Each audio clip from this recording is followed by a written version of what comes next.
पाळीव कुत्र्यांची काळजी घेण्याच्या साठी स्थापन केलेल्या केंद्रांमध्ये कुत्र्याला जबर मारहाण झालेली आहे।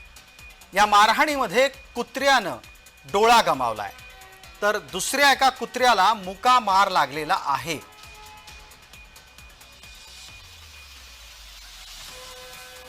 अभिषेक कुमार राहणार वर्तकनगर यांनी त्यांचे 2 डॉग दिनांक 27/12/2024 रोजी केअरिंग साठी ठेवले होते। ते बाहेरगावी जात असल्या कारणाने त्या डॉगना तिथे मारहाण झाली आहे आणि त्या तसे सीसीटीव्ही फुटेज समोर आल्यामुळे अभिषेक कुमार यांनी वर्तकनगर पोलीस स्टेशन येथे सदर डॉग केअरिंग सेंटरच्या मालकाविरुद्ध चालकांविरुद्ध तक्रार दिलेली आहे। तसेच प्राण्यांचा छळ प्रतिबंधक कायदा या अन्वये गुन्हा दाखल केलेला आहे। पुढील तपास वर्तकनगर पोलीस करीत आहेत।